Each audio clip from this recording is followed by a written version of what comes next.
There's no way Treyarch is messing up zombies this bad again, and I know they're stuck between juggling Vanguard zombies and Cold War zombies at the same time, but holy smokes, did they mess up the super Easter egg for Cold War zombies. It's late April, Treyarch. April Fools was at the beginning of the month, not on the 25th when you released the super Easter egg.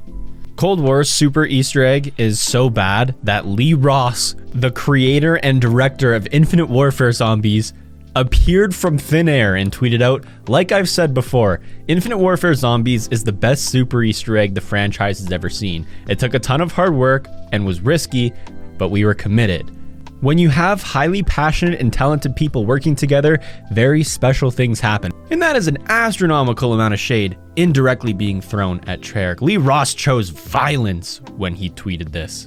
For all those noobs who are brand new to zombies and were introduced to it during Cold War, Infinite Warfare back in 2016 had a super Easter egg where you had to complete every single main quest and boss fight on all 5 maps, and then once you did the Easter eggs a second time, at the very final map, you would fight the Mephistopheles boss fight, which to this day is still the hardest boss fight in Zombies history. And what was the reward for completing this incredibly difficult challenge? Great question. You get Director's Cut mode, where you spawn into every match with all perks, 25,000 points. Every single weapon you obtain from the mystery box is pack-a-punched, as well as the wonder weapons are accessible in the mystery box. You also get larger XP bonuses rewarded for completing main quests, and pack-a-punch is already accessible. You have to do no quests to unlock anything. And that's your reward for completing everything in the game.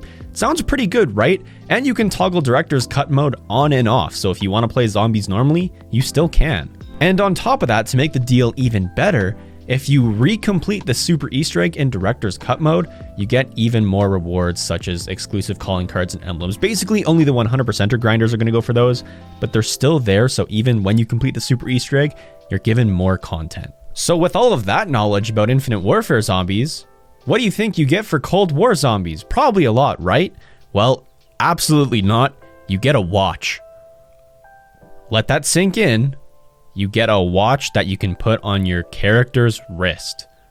Wow, awesome reward. You get some smaller rewards as well, like emblems of every single character in the zombie story. You get a very generic looking calling card for completing the super Easter egg. And every time you spawn into zombies, if you've completed every single Easter egg on top of the super Easter egg, you spawn in with a purple tier weapon, which by far is the best reward for this super Easter egg, because if you're grinding camos and don't have dark aether yet, well, you don't have to worry about upgrading your gun much while grinding camos. And if you're going to do boss fights and Easter eggs for a second time, you have weapons already leveled up, which is great. Unfortunately, that's it.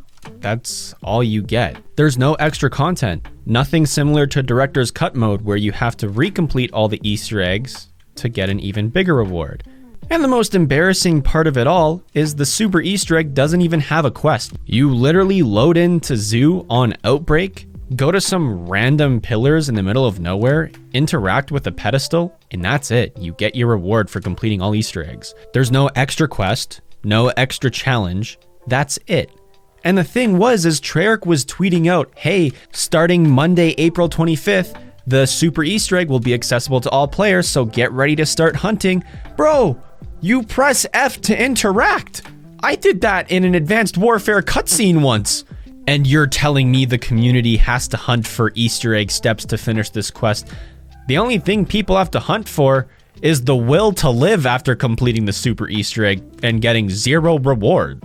It would have been a little different if Treyarch just said, hey, if you've completed all the Easter eggs, we have a little surprise for you. Instead of hyping this super Easter egg quest up to be the next big thing, I honestly thought when Treyarch was making all of their tweets and advertising about this so-called super Easter egg, I thought we were going to see something similar to Infinite Warfare, a brand new boss fight we haven't seen before. We're going to have to do a bunch of searching on different maps within Cold War Zombies to complete different quest steps that are going to interlock. You might have to complete something in Firebase Z and then go to Outbreak and then to Forsaken, all on top of having the main quests done on every single map and both Outbreak ones. No one's honestly surprised that this is the outcome though, because Cold War was a big enough letdown in terms of zombies to begin with. Now, don't get me wrong, it's a fun, casual experience, but it doesn't have that much replayability to it. The only replayability that Cold War Zombies has is doing the Dark Aether grind and getting camos on your different weapons. I've never heard of anyone saying, hey, let's go do the Firebase Z Easter egg like it's Black Ops 3. And on top of that, the story was very boring because we were handcuffed to our operators. There was no personal connection that we could feel to the story because the most you got from your playable character was them calling out that they're reloading. Yeah, you have the map announcers and people that would tell you some of the story going on, but overall it felt very dry and disconnected. It seems like Cold War Zombies could be told the same way a 9th grader would share his short story. That's how minimalistic the story seemed within this game, and it kind of feels weird to say, but when you're used to Black Ops 3 and Black Ops 4's forms of storytelling with Jason Blundell, you have high expectations, and Cold War did not come anywhere close to meeting those. And the cherry on top is the super Easter egg. There is no better way to poetically sum up Cold War Zombies than this. Once again, we're all sitting here wondering how on earth they thought this was going to be a good idea, and I've never genuinely considered this being a real thing, but you can't teach old dogs new tricks.